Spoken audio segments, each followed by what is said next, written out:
오늘 본문 말씀인 시편은 길이는 상당히 짧습니다. 그런데 그 짧은 시편 안에 매우 꽉 짜여진 짜임새가 들어 있습니다. 시뿐만 아니라 유대인들이 쓰는 글에 그런 형식이 굉장히 대표적으로 많이 쓰이는데 교차 대구라고 부르기도 하고, 그래서 지난주에도 말씀드렸던 것처럼 전체를 접으면 중심축으로부터 대칭이 이루어지는 그런 구조라고 볼 수 있습니다. 그래서 1절과 7절, 2절과 6절, 3절과 5절이 그렇게 되면 서로 합쳐지죠. 1절에 보면 하나님은 우리에게 은혜를 베푸사 복을 주시고 그의 얼굴빛을 우리에게 비추사. 7절에 보면 하나님이 우리에게 복을 주시리니 땅의 모든 끝이 하나님을 경외하리로다. 2절은 주의 도를 땅 위에 주의 권을 모든 나라에게 알리소서. 6절은 땅이 그 소산을 내어주었으니 하나님 곧 우리 하나님이 우리에게 복을 주시리로다. 3절은 하나님이여 민족들이 주를 찬송하게 하시며 모든 민족들이 주를 찬송하게 하소서. 5절에 보면 하나님이여 민족들이 주를 찬송하게 하시며 모든 민족으로 주를 찬송하게 하소서. 그 구조가 좀 보이십니까? 네. 그러면 가장 중심축이 뭐죠? 4절입니다. 지난주에는 가장 중간 접히는 부분에 있는 중심 주제가 연단이었는데요. 하나님께서 그 백성들에게 복을 주시는데 그 복을 우리가 어떻게 받게 되고 그 복을 가지고 어떻게 해야 하는가라고 하는 것과 관련하여서 우리는 오늘 시편을 통해서 굉장히 반복적이지만 또 한 가지 중요한 교훈을 확인하게 됩니다. 가장 중요한 것은 먼저 성경은 복을 어떻게 정의하는가라고 하는 것입니다. 이 시편은 때로 추수절기에 부르는 그런 노래가 아닐까라고 추정을 하기도 하는데, 왜냐하면 6절에 땅의 소산에 대한 기원이라고 볼 수도 있고 이미 주신 것, 과거 형태로 보면 주신 것에 대한 감사의 고백이라고 볼 수도 있는데, 땅의 소산을 주셨다. 그러므로 하나님 앞에 감사를 드리며 이 찬송을 드리지 않았을까, 그렇게 생각을 하는데요. 땅이 소산을 우리에게 주는 것은 성경이 구약에서 특별히 하나님의 복이 실현되어지는 구체적인 모습으로 자주 반복하는 그런 내용인 것은 분명합니다. 그러나 이 시편에서 가장 주되게 강조되고 있는 것은 어떤 의미에서는 또 한편 가운데를 기점으로 처음과 마지막, 우리가 수미상관이라고 하기도 하고 호응이 되는 이 부분인데요. 우리가 복을 어떻게 판단하고 또 복을 어떻게 정의해야 할 것인가 라고 하는 것과 관련하여서 이 시편에서 계속 강조되는 것은 무엇입니까? 복은 하나님이 우리에게 주시는 것이다. 그 중에는 땅의 소산도 들어갑니다. 그러나 잊지 말아야 할 것은 땅의 소산은 우리가 확인할 수 있는, 또 우리에게 한편 굉장히 중요한 하나님이 주시는 복의 한 표현, 한 내용에 불과하다는 것을 우리가 잊지 말아야 합니다. 여러분, 복의 정의를 내릴 때, 복을 판단할 때 참된 복 개념이 우리의 만족 개념에 국한되지 않도록 주의를 해야 합니다. 내 만족이라고 하는 것이 내 복에 대한 판단의 궁극적이고 절대적인 기준이 되어버릴 때 사실은 우리는 굉장히 중요한 오류에 빠지게 되고 심각한 오해를 하게 되는 것입니다. 1절에 보면 사실은 표현이 다르지만 대꾸가 이루어지는 많은 시편들 속에서는 그것은 반복의 의미가 있습니다. 하나님은 우리에게 은혜를 베푸사 복을 주시고, 그 다음은 뭡니까? 그의 얼굴빛을 우리에게 비추사. 여러분, 우리가 복을 정의할 때 하나님의 얼굴빛을 우리에게 비추심이라고 하는 것이 우리에게 어떻게 느껴지는가? 이 질문이 오늘 이 말씀 앞에서 우리가 우리의 영적 상태를 점검하고 확인해 봐야 할 굉장히 중요한 질문입니다. 하나님께서 우리에게 은혜를 많이 베푸셔서 복을 주십시오. 땅의 소산, 이건 굉장히 쉽게 와닿습니다. 그 안에 포함되어 있는 우리의 육체적 생명의 건강함, 이 땅 위의 삶을 위해서 필요한 것들을 풍족하게 채워주심, 우리에게는 굉장히 와닿는 하나님의 복에 대한 그림입니다. 그런데 이 시편은 주의 얼굴빛을 우리에게 비추어 주십시오라고 하는 것이 어떤 의미에서 우리가 깨달아야 하고 누려야 하고 우리의 삶에 담겨 있어야 할 대단히 중요한 하나님의 복의 본질이라고 말하고 있는 것입니다. 이게 좀 안 와닿으실 수 있는 분을 위해 제가 오늘 좀 시청각 자료를 여러 개를 준비했는데, 유튜브를 통해서 꽤 많은 제가 그런 프로그램들이 많을 거라고 예상하고 찾아봤는데 정말 많았습니다. 네. 소리는 들려드리지 않고 저도 이런 프로그램이 있는지도 몰랐는데요. 한 일반인 의뢰인을 위해서 연예인들이 출동을 합니다. 근데 이 의뢰인은 영업직인데 직장 내 투명 인간, 70명 직원 가운데 남자가 3명밖에 없답니다. 그래서 아마 메이크업을 하는 곳인 것 같은데 거기서 영업 직원인데 굉장히 직장 내에서 투명인갑 취급을 받는, 아무도 자신에게 시선을 주지 않고 점심을 먹을 때도 아무도 함께 먹자고 하지 않는 그런 사람인데, 이제 이 프로그램에서 회식을 마련을 합니다. 그래서 전 직원이 회식을 갔는데 어떤 프로젝트를 하느냐, 요즘 꽤 핫한 연예인이 이 사람의 친구로, 지인으로 등장을 합니다. 누구 주인이 잠깐 이 회식 자리에 자기를 만나러 들렸다 간다는 겁니다. 이경이 갑자기 이제 출연을 합니다. 어떤 일이 벌어질까요?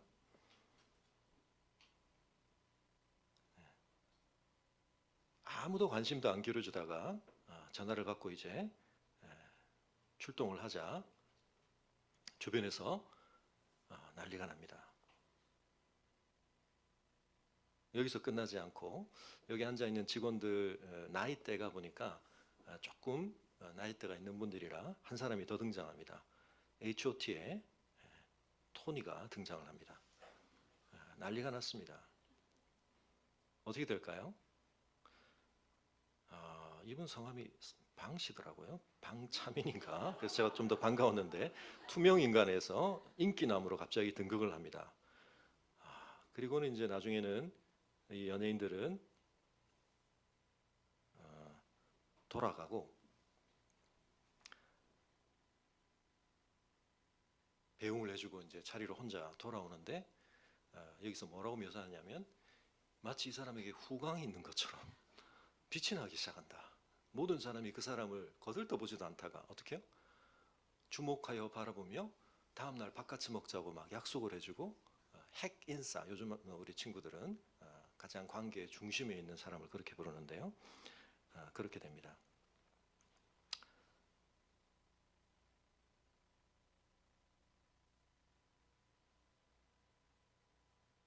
이번에는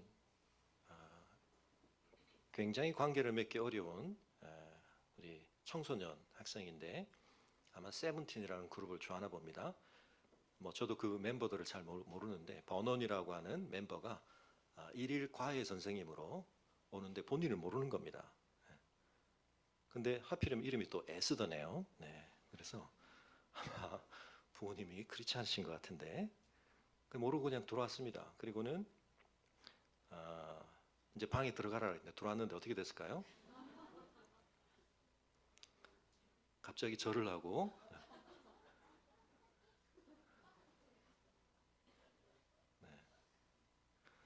이것이 꿈인가 현실인가. 그래서 그렇게 만남을 합니다.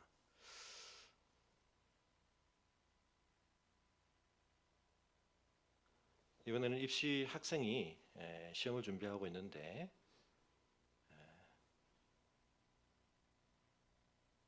한성이 나오는 거 보니까 이 자리를 굉장히 부러워하시는 것 같은데 개인적으로 만나서 구경도 시켜주고 같이 사진도 찍고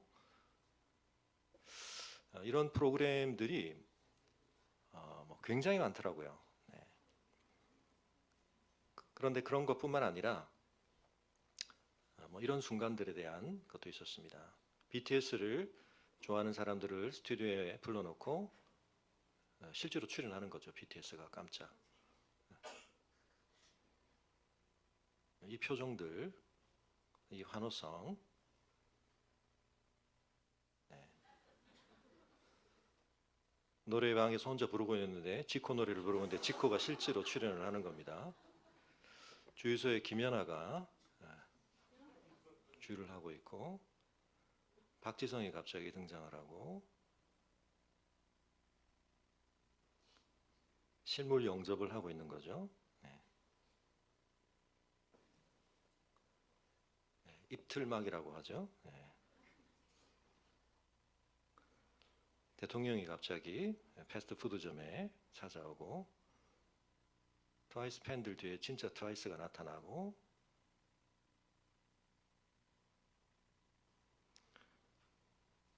터미네이터가 실제로 모형인 줄 알았는데 갑자기 움직이고 손흥민이 출연하고 김요한 이야기 출연진이 나오고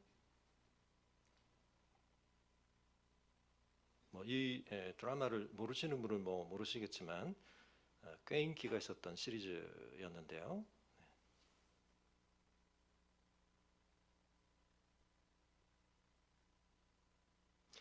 네, 뭐 이런 것들이 굉장히 많이 인터넷에 있습니다. 마지막으로 자신도 굉장한 유명한 사람인데 자신이 시상식에 수상을 시상자로 이제 나가게 됐는데 BTS를 워낙 좋아해서 그 사실을 미리 알고는 BTS도 후보에 올라 있으니까 그때가 되면 자기는 아무것도 말도 못할 것 같다. 실제로 이제 수상을 할 때 무대에서 보였던 모습입니다.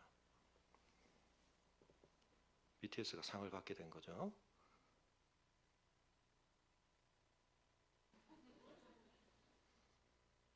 네, 화제가 되었고 자신을 만났는데 실물 영접을 했는데 이 사람들이 자기에게 동양식이니까 머리를 숙여 인사를 했겠죠. 그러자 뿜어져 나오는 거센 돌풍 같은 전율을 경험했다. 뭐 이런 것들입니다. 그래서 여러분 좀 간접적으로 보셨지만 어떤 느낌인지 좀 실감이 나시나요? 근데 우리가 이제 이 내용을 보면서 우리 자신을 좀 돌아봐야 될 것은 오늘 예배 자리에 오면서 혹시 그런 설레임과 기대를 가지고 오신 분 계십니까? 예배가 시작되자 마음이 너무 벅차서 감동이 넘치는 분 혹시 계십니까? 사실은 이 사람들에게 스타라고 부르지만 사실은 그 아이돌이라는 게 어떤 의미에서는 이제 우상인데요. 진짜 스타이신 분. 우리가 그분을 좀 더 충만하게 가까이에서 뵙는 경험에 대해서 나는 과연 뭘 경험하고 있는가 우리가 좀 돌아봐야 되겠습니다. 뭘 복이라고 지금 이 시편은 우리에게 말하냐면 하나님의 얼굴 빛을 경험하는 것이라고 얘기하는 거죠. 앞서 보여드렸던 내용들에 있는 내가 정말 좋아했던 연예인, 어떤 스타를 화면을 통해서가 아니라 직접 대면하여 그 얼굴 빛을 경험하게 될 때 여러분 그건 사람들에게 너무나 충격적일 만큼 놀라운 경험이죠. 그 사람이 나를 지금 주목해서 내 앞에서 현존하여 나를 바라봐 주는 경험을 한다. 이건 잊을 수 없는 그런 경험입니다. 성경에서 하나님의 얼굴이라는 표현을 쓰는 것은 신인 동형론적인 표현이라는 걸 자주 말씀을 드렸습니다. 얼굴이 의미하는 것은 결국 하나님의 인격적인 관심, 인격적인 친밀함 이것을 뜻하는 것이죠. 왜냐하면 우리의 얼굴에 인격성을 대변하는 모든 기관이 있기 때문에 주목하여 바라보는 눈, 듣는 귀, 말하는 입, 또 한편은 모든 것을 판단하고 지각하는 뇌, 이 모든 것들이 우리 얼굴 속에 담겨 있습니다. 그래서 하나님께서 얼굴을 향하여 얼굴빛을 비추신다는 것은 그 대상을 향한 하나님의 개인적이고 인격적인 친밀한 관심을 나타내신다는 뜻입니다. 반대로 성경에서 우리가 두려워해야 할 심각한 저주 상태는 하나님께서 얼굴을 돌리심, 그 대상을 향해 얼굴을 돌리시거나 얼굴을 감추심, 혹은 그분의 얼굴 속에서 우리를 향하신 인격적인 친밀함과 관심이 아니라 하나님의 거룩하신 진노를 우리가 보게 될 때 그것은 저주 중에 저주입니다. 여러분, 그런 점과 관련하여 우리는 내가 하나님의 얼굴빛을 경험할 수 있다는 사실에 대해서 얼마나 그것을 가치 있게 여기고 있는가, 그리고 실제로 나는 그 하나님과의 관계에서 그 얼굴빛을 어떻게 경험하고 있는가 한번 돌아봐야 되겠습니다. 전에도 자주 보여드렸던 우리 아이들 영상인데요. 이 아이들에게 여러 가지 실험을 하는 가운데 이제 부모와의 애착 관계 확인을 위해서 엄마들에게 평소와는 좀 다른 표정을 요청을 하죠. 처음에는 아이와 함께 얼굴을 마주 대하고 너무나 사랑이 넘치는 그런 시선을 또 표정을 주고받다가 잠시 짧은 시간이지만 엄마들에게 무표정하게 아이를 바라봐 줄 것을 요청을 합니다.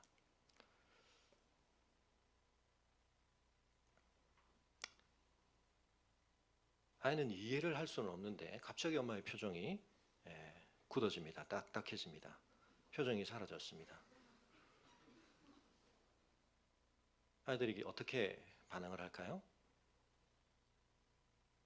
처음에는 이게 무슨 일인가 싶은데 점점 긴장이 되기 시작하고 뭔가 분위기를 풀어보려고 시도를 해보려고 하기도 하지만 아이들은 굉장히 불편해합니다. 시선을 회피하기도 하고 이 상황을 어떻게든 좀 모면해 보려고 여러 가지 나름대로 어떤 자기 전략이 있는 아이들은 그런 것들을 써보기도 하는데요. 결국은 대부분의 아이들이 이 상황을 견디지를 못합니다.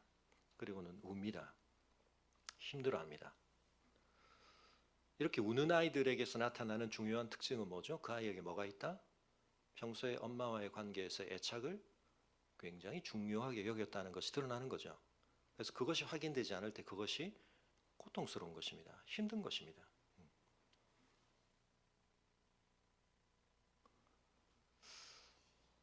그래서 여러분, 반대로 이렇게 우리가 한번 확인해 볼 수 있습니다. 하나님의 얼굴빛을 더 충만하게 경험할 수 있다는 사실로 인해 내가 얼마나 기쁜가, 혹은 반대로 내가 하나님의 얼굴빛을 가까이에서 경험하지 못하는 것 같은 내 영적 상태로 인해 나는 얼마나 고통스러워 해봤나. 저는 그냥 항상성이 늘 맞춰져 있어서 그렇게 뭐 제가 흥분되지도 않고 그렇게 뭐 낙심이 되지도 않고 그렇습니다. 굉장히 하나님과의 관계가 좋은 것 같지만 저도 말씀드렸던 것처럼 여기 이제 하엘이라는 애가 나중에 나오는 제가 프로그램 보여드린 적이 있죠. 안정애착, 불안정애착 중에서도 불안정애착 중에서도 제일 좀 문제가 많은 유형에 속하죠. 엄마가 있으나 없으나 항상성이 항상 같은데 우리는 굉장히 애가 안정적이라고 생각하지만 사실은 부모하고의 애착 관계가 완전히 제대로 형성이 안 돼 있기 때문에 영향을 안 받는 겁니다. 그런데 오늘날 크리스천들 가운데 이런 분들이 많습니다. 하나님의 얼굴빛이 내 삶에 대해서 좀 거두어지는 것 같을 때 두려움을 느끼고 그것이 힘들어지는 게 정상입니다. 저 아이들 중에 엄마가 갑자기 표정이 굳어졌는데 아무 영향을 안 받는 아이는 심각한 아이입니다. 그렇지 않을까요? 처음에는 어떻게 무슨 상황인지 모르지만 엄마의 표정을 변화시켜 보려고 나름 시도를 하고 정이 힘들면 회피도 해보지만 그 상황이 계속 지속되면 견딜 수 없어서 우는 게 정상입니다. 그런데 오늘날 크리스천들 가운데 너무 대단한 크리스천들이 많습니다. 하나님의 얼굴빛을 경험을 못하고 사는데 끄떡없습니다. 이 시편은 우리에게 우리가 추구하고 구해야 할 가장 중요한 복이 무엇인가? 하나님의 얼굴빛이라고 이야기를 합니다. 사실은 어떤 의미에서는 이 속에 하나의 메타포 같은 게 들어있는 거죠. 여러분, 우리가 정말 실제로 인정해야 할 스타 중에 스타는 뭡니까? 우리의 경험계 안에서 가장 중요한 스타는 태양입니다. 해죠. 유일한 스타입니다. 멀리 있는 거 말고 가장 가까이. 그리고 실제로 그 태양이 우리에게 주는 어마어마한 에너지가 이 땅 위에 있는 모든 생명이 삶을 지속하는 데 있어서 굉장히 중요한 자원을 제공해 주는 것이고, 그래서 여러분 식물이 광합성을 하고 그것을 통해서 우리가 여러 가지를 섭취하고 이런 것들, 여러분 식물에 대해서 요즘 굉장히 많은 관심이 일어나고 저희 교회도 요즘 보니까 식물을 굉장히 잘 가꾸시는 분들, 신방을 그때 우리 뜰 모임이 있어서 가보면 굉장히 그걸 아름답게 잘 하시고 정성껏 하셔서 어떤 경우들은 집에 꽃만 갖다 놓으면 죽는 집도 있지만 꽃들이 계속해서 아름답게 피어나고 그렇게 되는 가정들도 있는데, 요즘에 이제 이 원예와 관련해서 그것을 심리 치료와 연결시키기도 하고 굉장히 많은 이제 가치들을 부여를 하죠. 식물이 가만히 있는 것 같지만 사실은 식물 안에 굉장한 이 생명의 역동이 있지 않습니까? 어제 그제 사실은 청년들 MT를 했는데, 제가 최근에 이제 차 무슨 수리를 할 일이 있어서 수리를 하고 수리를 하면서 차를 좀 굉장히 깔끔하게 해줘서 좋은 마음으로 저도 요 밑에 제가 이제 밤새 차를 대놨었는데 우리 사무실 앞에 어제 아침에 이제 차를 몰고 나왔는데 물이 이렇게 떨어져 있는 겁니다. 그래서 밤새 비가 왔나? 비가 안 왔는데? 그러고 이렇게 와이프를 작동을 했는데 이게 물처럼 사라지질 않더라고요. 제가 정확하게 확인은 안 했습니다. 제 판단은 이게 나무에서 뭐가 떨어진 것 같아요. 이게 네네. 그, 그러니까 이게 안 지워집니다. 그래가지고 제가 어제 물티슈를 가지고, 그리고 보니까 이게 한 반쯤 이쪽 나무 밑에 있는 쪽만 주로 그렇게 됐더라고요. 열심히 문질렀는데 오늘 나중에 돌아가시는 길에 1층 앞에 제 차가 있으니까 제가 얼마나 열심히 문질렀는지 한번 보시기 바랍니다. 이게 물이 아니고 이게 나중에 끈적끈적해지면서 아무 일도 안 일어나는 것이라고 우리는 생각하지만 식물 안에 많은 일들이 일어나고 있는 거죠. 송진이 아마 이렇게 물방울처럼 돼서 아마 이제 떨어진 것 같은데, 나무 안에 엄청난 생명의 작용들이 사실은 일어나고 있는 것입니다. 자, 그걸 아주 실감을 했습니다. 근데 여러분 지난번에 제가 말씀을 드렸던 것처럼 태양빛은 달빛하고 근원적으로 다르다. 그래서 태양빛은 사실은 달빛처럼 반사되어 온 빛이 아니고 생성되는 빛이죠. 그래서 이제 저런 스타들의 얼굴빛에 대해서도 그런 말을 합니다. 이제 자체 발광이라고, 스스로 이제 빛을 낸다고 생각을 하는 건데요. 그런데 태양은 정말 그렇습니다. 근데 여러분 그 태양의 빛이 얼마나 엄청난가 하는 거, 우리가 이 적당한 거리를 두고 있기 때문에 우리가 에너지를 쓸 수 있지만, 지난번에 말씀드렸던 것처럼 선샤인이라고 하는 2007년인가 나온 영화가 있는데요. 지구가 한 2057년쯤 되면 이제 태양이 기력이 다 해가지고 지구의 온도가 떨어지고, 그래서 이제 태양을 다시 열을 올리기 위해서 어마어마한 핵폭탄, 맨하탄만 하는 뭐 1000억 메가톤인가 하는 그걸 싣고 이제 가가지고 태양에 폭발을 시켜가지고 다시 이제 핵융합을 활성화시키기 위한 뭐 그런 프로젝트를 다룬 영화인데, 이 영화는 태양에 가까이 갈수록 태양이 얼마나 한편은 무시무시한가 하는 걸 보여줍니다. 어마어마한 그 태양의 에너지. 근데 여러분 그걸 우리가 지구 안에서도 경험할 수 있습니다. 여러분 지구는 태양하고 비교도 안 되는 그런 상태에 있지만 지구 내부에도 뭐가 있죠? 어마어마한 에너지가 있습니다. 그 에너지를 우리가 언제 확인합니까? 화산을 통해서 나타날 때. 근데 넷플릭스에 이게 올라와 있더라고. 2019년에 발생했던 실제 화산 분출로 인한 사고였죠. 관광객들이 여기를 계속 갔었는데 그날 사고가 납니다. 관광객들이 있는 가운데 폭발이 일어나게 됐죠. 그래서 최근이었기 때문에 핸드폰이라든지 촬영을 하는 사람들이 많아서 뉴질랜드에 있었던 보트를 타고 먼저 보고 나온 사람들이 지금 찍은 건데요. 이미 이 안에 들어가 있는 사람들이 있었고 실제로 8명은 나오지를 못했습니다. 그러나 최종적으로는 빠져나왔지만 이제 화상을 입은 사람들이 아마 20명 넘게 생명을 잃었던 것 같습니다. 근데 여러분 사실은 무슨 마그마를 직접 맞은 게 아니죠. 화산재입니다 사실은. 근데 화산재도 얼마나 뜨거운지, 우리가 이 앞에서 어제 바베큐를 했는데 바베큐를 할 때 바베큐에서 튀어나온 이 것만 해도 살짝 살에다 때로는 굉장히 뜨거울 수 있는데요. 여러분 그래서 이 말씀을 드리는 건 우리가 상상할 수 없는 열이 태양 안에 있는 겁니다. 지구 안에도 이런 열이 있는데 여러분 이 지구 안에 있는 지금 열하고 태양에서 일어나고 있는 핵융합 에너지하고는 비교가 안 됩니다. 어마어마한 열입니다. 근데 그 열이 우리를 파멸시킬 수도 있고요. 그러나 그것이 우리에게 어마어마하게 중요한 생명의 자원이 되기도 합니다. 하나님의 얼굴빛도 그렇습니다. 거룩하신 하나님의 빛은 우리의 죄에 대해서는 소멸하는 불입니다. 그 앞에서 우리는 살아남을 수가 없습니다. 그런데 여러분 태양을 만드신 하나님에게 있는 빛은 지구보다 태양이 어마어마하게 열이 더 엄청날 걸 우리가 상상할 수 있다면 그 태양을 지으신 분 안에 계신 우리가 그걸 뭔가 열이라고 말할 수 있다면 그래서 성경은 그 하나님의 거룩을 소멸하는 불, 열로 묘사하기도 합니다. 근데 정반대로 이 태양이 없으면 우리의 식물부터 이 생명 체계가 전부 붕괴가 되는데요. 그 모든 것이 태양에 의존되어 있기 때문에 그래서 고대에서부터 태양 자체를 생명의 근원인 것처럼 생각하고 태양을 숭배하기도 그랬는데요. 근데 우리는 태양이 그렇지 않다는 걸 압니다. 그래서 하나님께서 출애굽기에서 태양신을 섬기던 그들에게 하나님이 창조주로서 태양을 컨트롤하신다는 것을 그래서 그들은 어마어마한 힘과 생명의 근원이 태양인 것처럼 태양 자체를 의존하고 숭배하려고 했지만 하나님께서 태양을 원하시면 재앙의 도구로 쓰신다는 걸 보여주시는 게 출애굽기 9번째 재앙입니다. 태양빛을 가려버리시는 것, 칠흑 같은 어둠이 임하는 것입니다. 그리고 그것은 또 한편 이제 이 땅을 향해 더 이상 하나님의 얼굴빛이 향하지 않는다. 하나님께서 더 이상 그 대상들을 향해 인격적 자비와 긍휼을 베풀지 않으신다는 최종 선고가 되는 겁니다. 그래서 그 9번째 재앙은 굉장히 무시무시한 것인데요. 여러분 그게 예수님의 십자가의 죽으심 앞에 마지막으로 임한 현상이기도 합니다. 그래서 패션 오브 더 크라이스트 같은 데죠. 그 어두움의 의미를 아니 이놈들이 내 독생자를 이렇게 함부로 취급하다니 하나님이 그들에게 화를 내고 계신 게 아니고 누구에게요? 독생자의 얼굴을 돌리신 겁니다.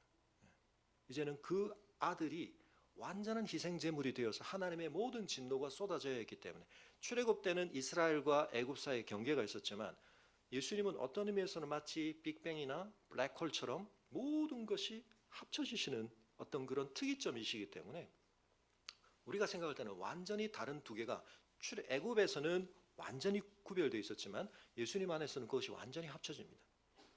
그래서 우리는 굉장히 혼란스럽습니다. 이분이 하나님의 진정한 인정을 받는 기름 부음을 받은 분인지 하나님께 신성모독하다가 저주를 받는 분인지 근데 그 둘 다가 동시에 존재하는 겁니다. 예수님께 하나님께서 얼굴을 돌리신 겁니다. 그건 누가 경험해야 됐던 겁니까? 우리가 경험해야 됐던 겁니다. 그래서 여러분 한편은 이 시편 67편의 1절을 비롯하여 시편에서 이런 요청을 할 수 있다는 사실이 얼마나 엄청난 은혜인가 하는 걸 알아야 됩니다. 한편 이런 굉장히 주제넘은 거거든요. 그런데 언약 백성 안에는 이 확신이 있어야 됩니다. 여러분 그 갓난 아이들에게 어떤 확신이 있는 거죠? 엄마 왜 이래? 이런 마음이 있는 거죠. 아 드디어 올 게 왔구나. 단념하자. 지금까지는 엄마가 막 나를 굉장히 예쁜 척 연기를 막 하셨지만 난 알고 있었어. 나는 엄마에게 별로 중요하지 않은 존재야. 받아들일 때가 왔다.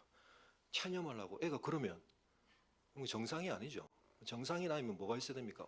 엄마 왜 이래? 내가 당연히 받을 것처럼 기대하는데 그게 아이가 엄마에 대해서 가질 수 있는 정상적이지만 굉장히 중요한 애착 형성이 됐을 때 일어나는 겁니다. 여러분 우리가 하나님께 대해서 어떻게 하나님 얼굴빛을 나한테 비춰주십시오 요구를 할 수 있죠? 요청을 할 수 있죠? 그건 우리가 당연히 누릴 수 있는 권리가 아닙니다. 하나님의 마음속에 뭐가 있는지 하나님이 우리를 창조하신 의도 속에 뭐가 있는지를 하나님의 계시된 말씀으로 하나님의 진심을 우리에게 전해주는 그 합당한 통로를 통해 우리가 그것을 깨닫고 확신이 있을 때 우리가 그럴 수 있는 겁니다. 심지어는 이제 물론 진짜로 화가 나가지고 부모가 자녀에게 한번 좀 이리 와봐라 앉아서 하고 있을 때도 애들이 이제 장난스럽게 그럴 수도 있지만 여러분 야단을 막 맞고 나서도 자녀 속에 이게 남아 있어야 되거든요.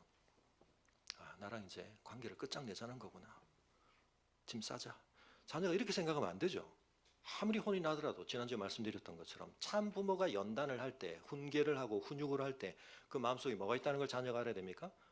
가장 깊은 사랑이 있기 때문에 물론 이 땅에 있는 부모는 완전하지 못합니다. 온전하지 못합니다. 그들의 판단에는 한계가 있고 제약이 있고 그들도 어쩔 수 없는 이기심으로 때로는 감정의 조절에 성숙하지 못함으로 그런 점에 있어서는 온전하지 못한 훈계를 할 수 있지만 그런 부모의 훈계도 너희가 받지 않느냐. 하지만 하늘에 계신 참 영의 아버지이신 하나님의 훈계를 너희가 받는 것이 당연하다. 히브리서가 지난주에 그렇게 말씀을 전하는 것을 나눴는데요.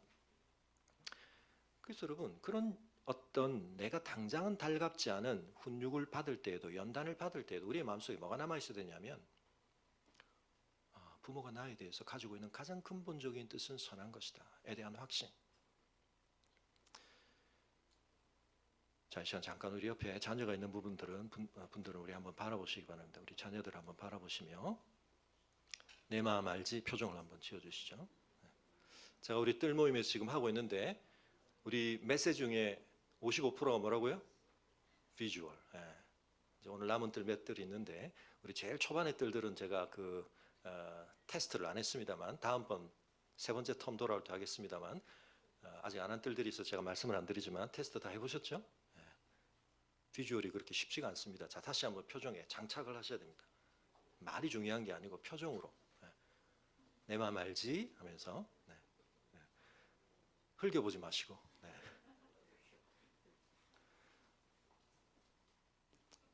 여러분 우리가 FBI를 뭐 매일 꼭 못하시더라도 자녀와 얼굴을 마주대고 앉지 못하는 게 지금 대한민국의 현실입니다. 중고등학교 다니면 부모하고 자녀가 얼굴을 마주대서 아이 컨택을 못합니다. 그래도 우리 교회는 좀 되시죠? 안 되시면 좀 노력하셔야 됩니다. 아이와 부모가 얼굴을 아이 컨택을 못하는 게 지금 대한민국의 표준입니다. 1년이 지나도 얼굴을 마주보고 앉는 일이 거의 없는 게 지금 대한민국의 청소년들과 부모의 관계입니다. 그런 점에서 우리 교회는 그렇지 않으리라고 저는 믿습니다. 얼굴을 마주 대하고 눈과 눈으로 내 마음 알지? 언약 백성의 마음속에 여러분 이 기도가 가능하다는 것은 어마어마한 하나님에 대한 확신이 있는 겁니다. 여러분 그것이 우리의 복인 줄 우리가 깨달아야 하고 그리고 그것을 누려야 하는 것입니다. 땅의 소산이 우리에게 풍족해지는 것은 그 땅도 창조하시고 그 땅의 소산을 가능케 하는 태양도 지으신 하나님의 얼굴빛이 우리의 삶에 충만할 때는 복입니다. 그러나 이 궁극적이고 본질적인 복과 무관하게 그냥 땅의 소산만 풍족한 것은 저주일 수 있습니다. 왜냐하면 나는 그것으로 만족하기 때문입니다. 그래서 여러분 하박국서 마지막 3장에서 우리가 잘 아는 이 표현 하나님께서 그들을 향해 어떤 의미에서는 연단치고는 너무 심한 언약의 최종적인 저주 상태인 적국의 포로로 잡혀가는 전쟁으로 땅이 초토화되는 황폐화되는 이 상황을 받아들여야 되는데 하박국 3장 16절이 뭐라고 말합니까? 내가 들었으므로 내 창자가 흔들렸고 그 목소리로 말미암아 내 입술이 떨렸도다. 무리가 우리를 치러 올라오는 환난 날을 내가 어떻게 한다고요? 기다린다는 것입니다. 각오한다는 것입니다. 무릅쓰겠다는 겁니다. 썩이는 것이 내 뼈에 들어왔으면 내 몸은 내 초에서 떨리는도다. 비록 무화과나무가 무성하지 못하며 포도나무에 열매가 없으며 감람나무에 소출이 없으며 밭에 먹을 것이 없으며 우리의 양이 없으며 외양간에 소가 없을지라도 왜 이런 가정적인 상황을 굳이 떠올려야 할까요? 아니 하나님께서 우리에게 은혜를 주시면 무화과나무가 평소보다 훨씬 더 무성하고 포도나무의 소출이 훨씬 더 열매가 풍성하고 질도 좋고 감람나무도 소출이 넘치고 밭에 먹을 것이 풍족하고 우리의 양이 넘치고 외양간에 소가 충만한 것도 가능하지 않는가? 맞습니다. 가정합니다. 욥기가 처음에 그 장면으로 시작을 하죠. 근데 사단이 뭐라고 한다고요? 하나님 그것 때문에 하나님을 경외하는 겁니다. 뭐가 더 중요한 겁니까? 그런 것들, 그런 조건이 하나님의 얼굴빛보다 하나님과의 관계 자체보다 더 중요한 거죠. 여러분 우리가 하나님과 우리의 관계를 하나님의 거룩을 잘 모르고 하나님의 구별되심을 잘 모르고 우리가 알고 있는 많은 다른 관계의 통계적 또는 직관적 지식을 하나님에 대해서도 적용할 때가 많습니다. 아니 하나님 뭐가 많은 분이잖아요. 그리고 우리는 결핍이 있고 우리는 부족하니까 그냥 하나님 우리한테 무조건 뭘 많이 주시는 게 좋은 거죠. 그건 하나님이 그렇게 하셔야죠. 근데 성경은 분명히 하나님께서 어떤 것들을 우리에게서 빼앗아 가신다고 말씀하십니다. 안 주신다고 말씀하십니다. 그런 상황에서는 사탄의 말이 너무 진리처럼 들립니다. 야, 하나님은 너희들한테 진짜 좋은 거는 안 주고 계셔. 그거 주는 거는 하나님이 절대로 허락 안 하셔. 언제 그런 말을 했다고요? 동산의 모든 걸 다 주신 상황 속에서 사탄은 그 마음으로 우리를 유혹하고 시험합니다. 그래서 우리가 에덴 동산에서도 그 말에 넘어졌기 때문에 우리의 삶에는 찾아보면 얼마든지 많은 결핍이 있거든요. 사탄은 그걸 얼마든지 활용하는 겁니다. 너 미래에 대해서 이거 불안하지? 네가 지금 가진 것 가지고 그게 다 보장이 돼? 다른 사람들은 다 괜찮게 누리는데 넌 왜 이거 없어? 이 문제 하나만 하나님이 해결해 주시면 내가 그냥 하나님을 뭐 춤추도록 찬양할 텐데 이거는 왜 이렇게 하나님이 안 풀어주시나? 이거 하나 때문에 내 인생이 너무나 지옥 같다.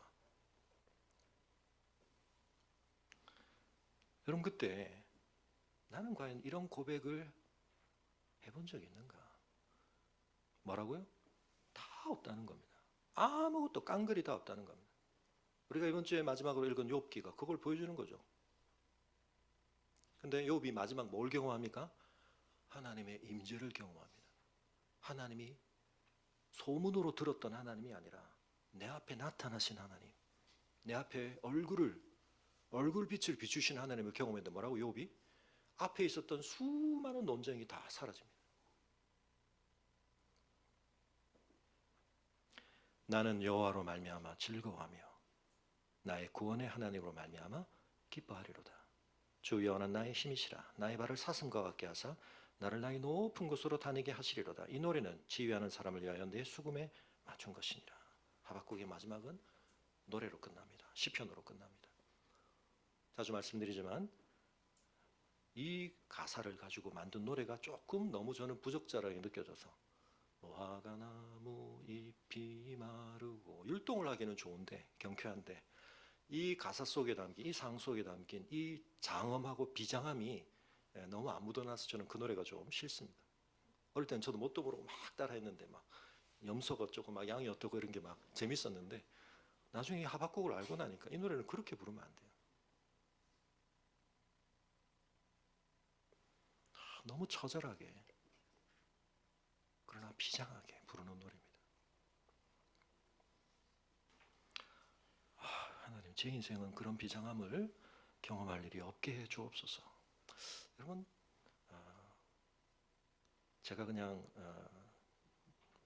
좀 이렇게 단도직입적으로 말씀을 드리지만 여러분 그 기도를 내려놓으셔야 진짜 복을 받으시는 겁니다. 목사님 자꾸 이렇게 겁주지 마시고 목사님이 할 일은 내 삶에 그런 일이 안 일어나도록 미연에 방지해 주시거나 그런 일이 발생하려고 할 때 긴급 출동하셔가지고 빨리 좀 막아주시거나 발생하더라도 그 일이 아주 짧게 지나가도록 해주시는 역할을 해주시는 거라고 저의 위치와 사명을 생각하시는 분이 계시다면 죄송합니다. 그건 제가 할 일이 아닙니다. 하나님이 여러분의 영혼을 위해서 하려고 하시는 일을 제가 막는 건 그건 제가 할 일이 아니죠. 제가 할 일은 뭡니까? 우리 모두가 가야 할 마땅한 자리를 우리가 피할 자리라고 생각하거나 그건 재수 없는 일이라고 생각하거나 내 삶에 저주라고 생각하지 않으시도록 설명해 드리고 눈을 열어 드리고 귀와 마음을 튜닝해 드리는 거죠. 그거 제가 할 일입니다.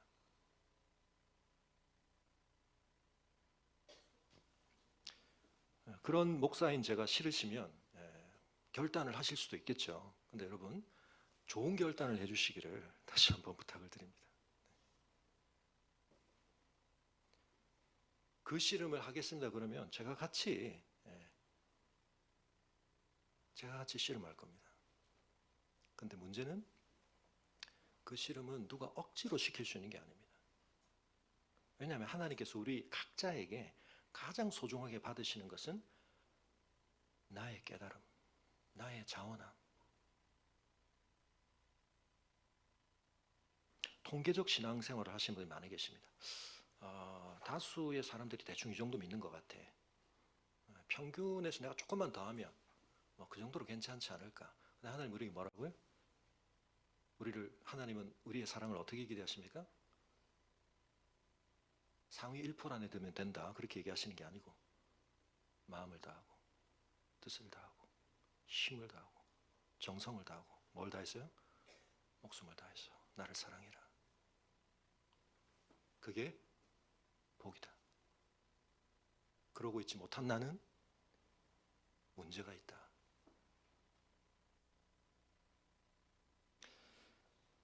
여러분 우리에게 참 힘든 초청입니다. 그러나 여러분 이것이 복된 초청인 줄 믿으시기 바랍니다. 사실은 이 고백 속에는 민수기에 있는 6장 제사장의 이 축복이 담겨 있죠. 아론과 그 아들들에게 이스라엘을 향해 이렇게 축복하게 하십니다. 여호와는 내게 복을 주시고 너를 지키시기를 원하며 여호와는 그의 얼굴을 내게 비추사 은혜 베푸시기를 원하며 여호와는 그 얼굴을 내게로 향하여 드사 평강 주시기를 원하노라 할지니라 하라. 여러분 그런데 이 복이 우리에게 궁극적으로 임하는 데 있어서 고린도서 4장은 결국은 예수 그리스도를 통하여 우리가 이 복의 완전한 실현을 받습니다. 어떻게 해요?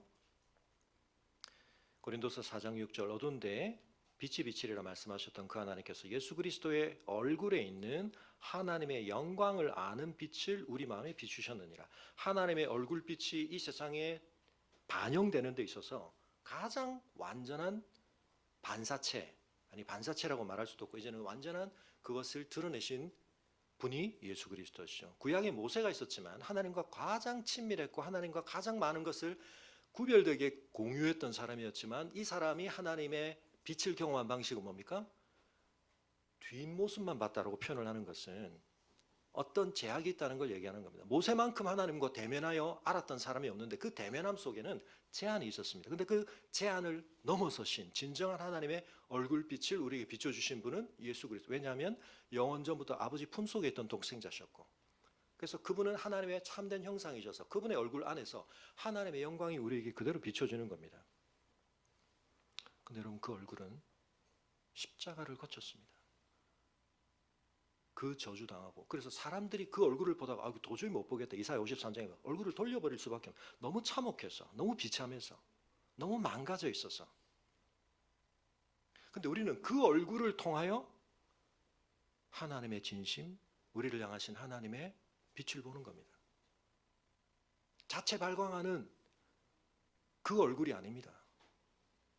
우리가 보기에 그런 기준으로 보면 아름답다고 말할 흠모할 만한 아무것도 없는 그 얼굴 속에서 우리는 하나님의 진짜 얼굴을 보는 겁니다.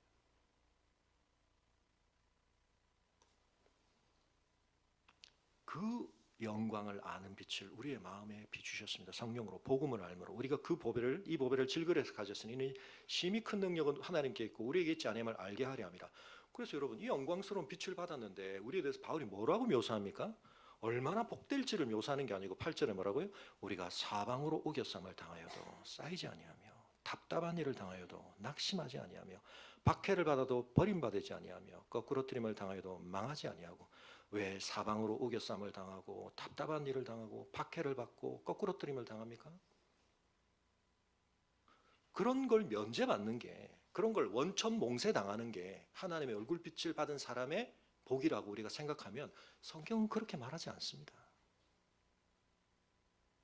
우리가 항상 예수의 죽음을 몸에 짊어지면 예수의 생명이 또한 우리 몸에도 나타나게 하려 함이라. 우리 살아있는 자가 항상 예수를 위하여 죽음에 넘겨짐은 예수의 생명이 또한 우리의 죽을 육체에 나타나게 하려 함이라. 그런즉 우리의 겉사람은 낡아지지만 우리의 속사람은 날로 새롭다.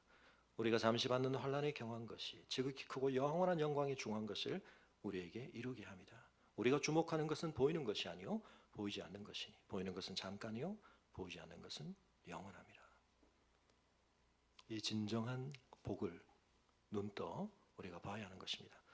여러분 이스라엘의 정체성과 관련하여서 성경 구약에서 가장 대표적인 두 구절, 제가 너무 많이 말씀드렸으니까 하나는 아브라함을 부르시면서 창세기 12장에 그리고 또 하나는 출애굽기 19장에 이스라엘을 모세를 통하여 부르셨을 때 여러분 굉장히 중요한 게 뭐냐면 그들에게 하나님의 복을 쏟아주시겠다고 하는데 그 복은 우리가 복의 근원은 하나님이시라는 걸 알아야 되는데 또 하나 중요한 것은 그 복을 참되게 받은 자에게서 나타나는 열매가 있는데 그건 뭐냐면 그 복을 거머쥐고 그 복을 꽉 채워서 있는 상태가 아니라 그 복은 어떻게 해요? 우리를 완전히 채워서 흘러넘치게 됩니다. 그래서 그들은 복의 통로가 됩니다. 그래서 아브라함에게도 하나님 뭐라고 말씀하십니까? 12장에 내가 너로 큰 민족을 이루게 하고 내게 복을 주어 내 이름을 창대하게 하리니 너는 복이 될지라. 네 자체가 복이다. 그래서 너를 축복하는 자에게는 내가 복을 내리고 너를 저주하는 자에게는 내가 저주하리니 땅의 모든 족속이 너로 말미암아 복을 얻을 것이라.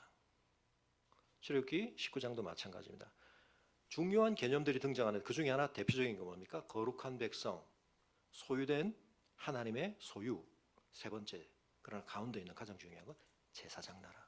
우리가 지금 레위기를 통해서 하나님의 제사에 대해서, 제사장에 대해서, 내일부터는 또 위임식에 대해서 배우게 되는데요. 우리 존재 자체가 제사장이다. 제사장은 뭡니까? 양쪽을 중간에서 중재하는 거죠. 온 백성이나 이 세상을 대표하여 하나님 앞에 나서기도 하지만 하나님의 것을 온 세상 가운데 드러내기도 하는 겁니다. 예수님이 하셨던 일을 이제 우리가 한다는 겁니다. 우리가 하나님의 영광을 아는 빛을 가진 자답게. 그래서 베드로전서 2장은 뭐라고 말합니까? 너희는 택하신 족속이요 왕 같은 제사장들이요 거룩한 나라요 그의 소유가 된 백성이니. 출애굽기 19장에는 이스라엘의 정체성을 그대로 신약 교회에게 적용을 하고 있습니다. 이는 너희를 어두운 데서 불러내어 그의 기이한 빛에 들어가게 하시니 아름다운 덕을 선포하게 하려 함이라. 사랑하는 성도 여러분, 우리가 하나님의 영광을 아는 것, 하나님의 얼굴빛을 경험하는 게 복인 줄 알아야 되고, 내 삶을 통해 복이 흘러갈 때는 물론 그 복을 실현하는 도구들이 따라올 수 있습니다. 우리가 돈을 사용하는 걸 통해서, 우리의 은사를 발휘하는 걸 통해서, 섬김을 통해서, 위로를 통해서. 그러나 본질적인 것은 하나님의 그 복이, 하나님의 영광을 아는 빛이 우리의 삶을 채워서 누군가가 내 삶을 보면서 하나님이 살아계시구나, 하나님의 은혜는 저런 거구나, 하나님의 통치는 저런 거구나 봐야 한다는 것입니다.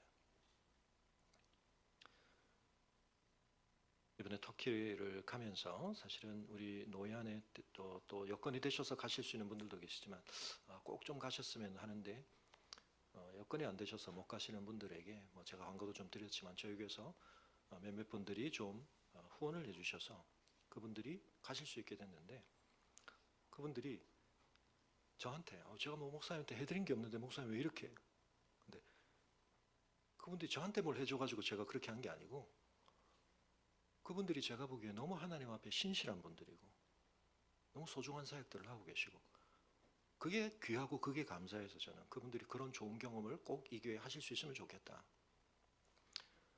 원하신 분들도 감사를 받지 않으시고 어떤 의미에서는 하나님 앞에 영광을 돌리면서 우리가 흘려보내는 거죠.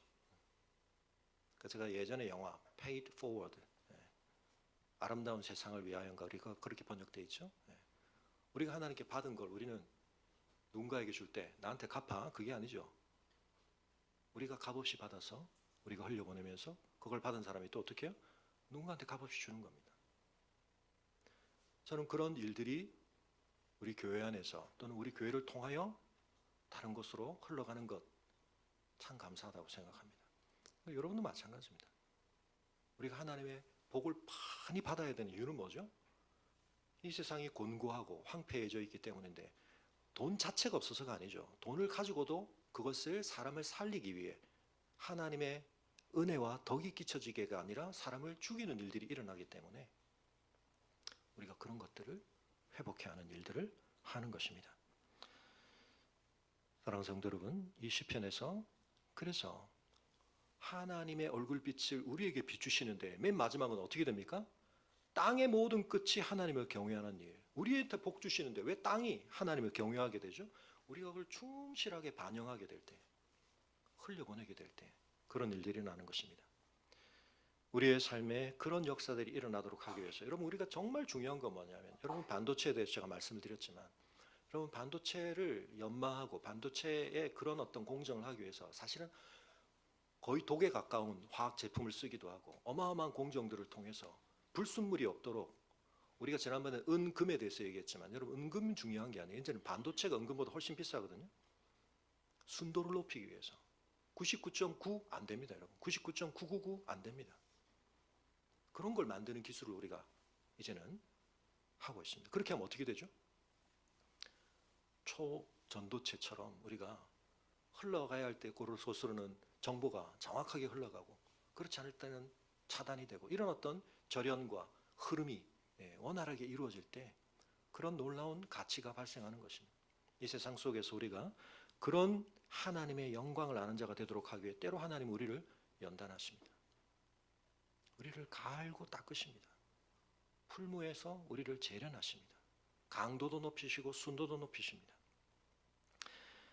오늘 우리가 그런 우리의 마음의 고백을 담아 함께 찬송을 좀 했으면 하는데, 우리 첫 번째 부를 곡은 혹시 좀 여러분이 잘 모르실 수도 있을 것 같은데요, 같이 한번 우리 아시는 분들은 좀 크게 한번 부르면서,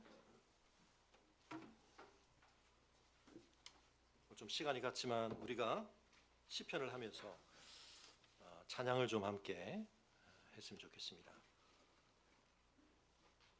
우리 오늘 기도하기 전에 두 곡, 우리 기도하고 두 곡, 이 찬양들 할 때 우리의 마음속에서 그런 우리가 하나님의 영광을 더 아는 자들 되게 해주시고, 우리의 마음과 삶이 주님 앞에 그런 고백을 드리는 삶이 되기를 바라면서 우리가 함께 찬양했으면 좋겠습니다.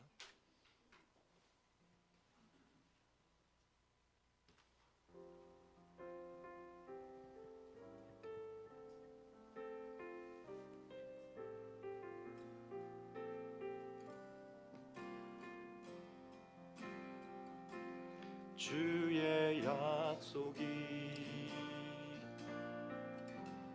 하여도 나의 자리를 주의 마음에 합한 자 되어 그 길 기꺼이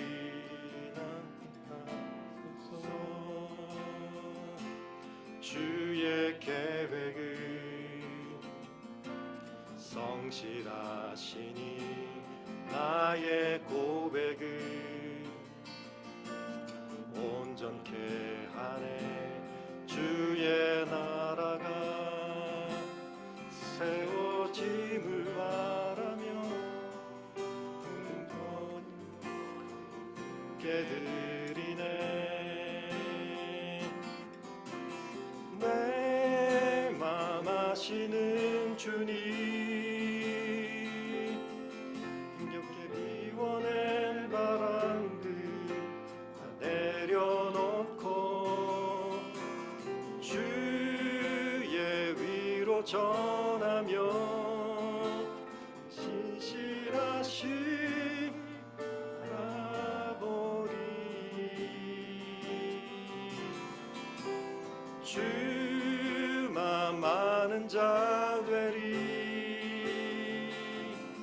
주님의 일하심 비추는 그 통로 되어 주의 나라 위하여 내 소망 넘어 드리루소서. 다시 한번 찬양하겠습니다.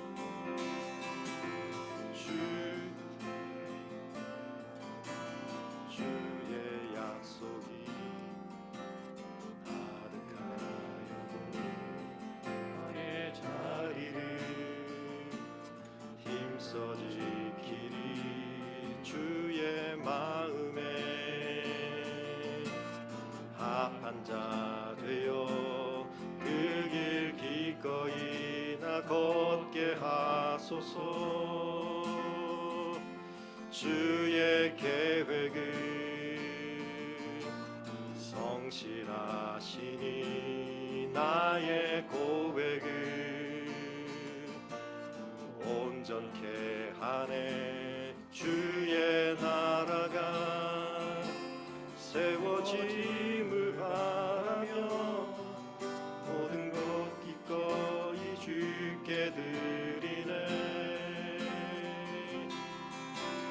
내 맘 아시는 주님, 힘겹게 비워낸 바람들 다 내려놓고 주의 위로 전하며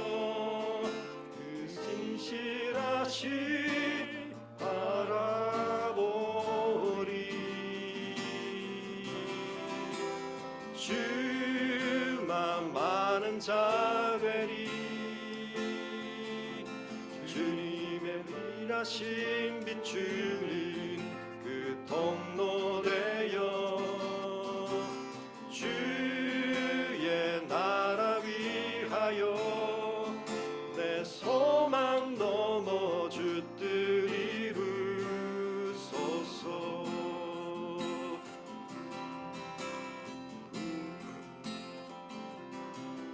부르신 곳에서 나는 예배하네. 어떤 상황에도 나는 예배하네. 부르신 곳에서 나는 예배하네. 어떤 상황에도 나는 예배하네. 내가 걸어갈 때 길이 되고 살아갈 때 삶이 되는 그곳에서 예배하네. 내가 걸어갈 때 길이 되고 살아갈 때 삶이 되는 그곳에서 예배하네. 부르신 곳에서 나는 예배하네. 어떤 상황에도 나는 예배하네. 부르신 곳에서 나는 예배하네. 어떤 상황에도 나는 예배하네. 우리 시간 함께 자리에서 일어나서 기도하겠습니다. 주님께서 우리를 부르셨는데 어둠 가운데서 빛으로 불러주셨습니다. 주님의 얼굴 빛을 구합니다.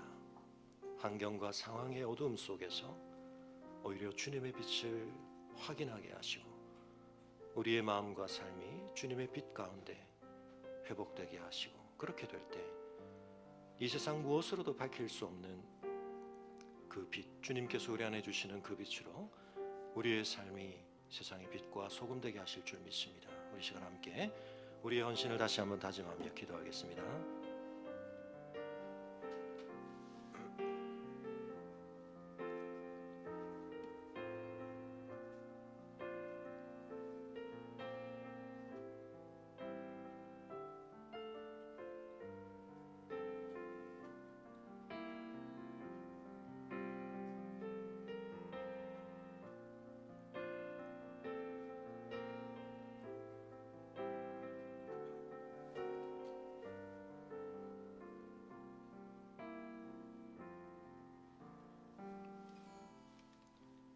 당신의 마음을 담아 찬양합니다.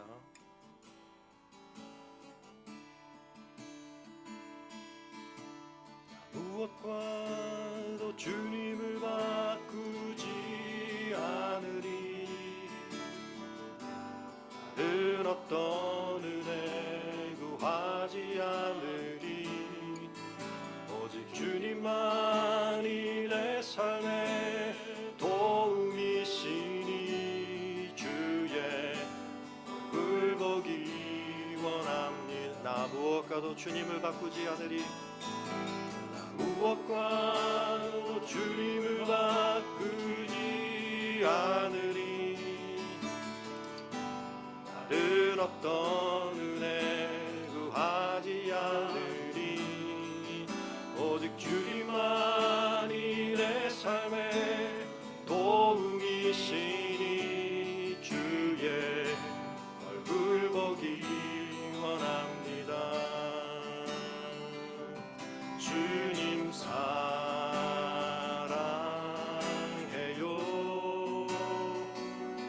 온 마음과 정성 다해 하나님의 신실한 친구 되기 원합니다. 주께서 주신 모든 은혜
소명의 언덕 거룩한 땅에서 주께 경배드립니다.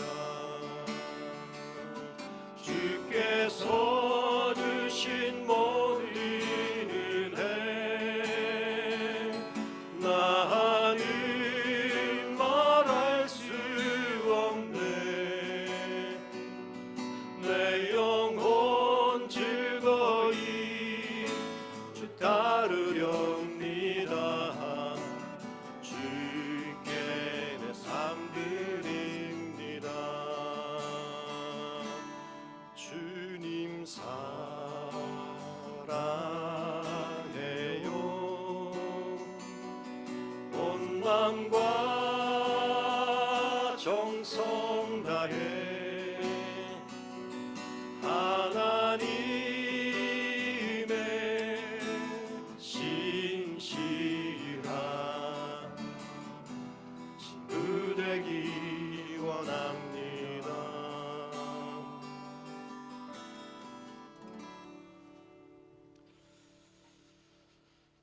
거룩하신 하나님의 진노의 대상이 될 수밖에 없었던 저희들, 하나님의 영광을 훼손하며 저에게 끼쳐주신 그 놀라운 은혜들을 헛되이 만들어버렸던 저희들, 그러나 저희를 포기치 아니하시고 저희의 행한 바대로 저희에게 갚지 아니하시고 아들 안에서 끝내 저희를 구속하여 주시고 왕같은 제사장으로 하나님의 얼굴빛을 받을 수 있는 주의 자녀로 저희를 불러주신 이 놀라운 은혜를 인하여 감사를 드립니다. 태양빛을 받음보다 어떤 유명인의 시선을 받는 것보다 진정한 빛 되시며 우리의 삶의 복의 근원 되신 하나님의 눈앞에 저희가 주의 사랑받을 자로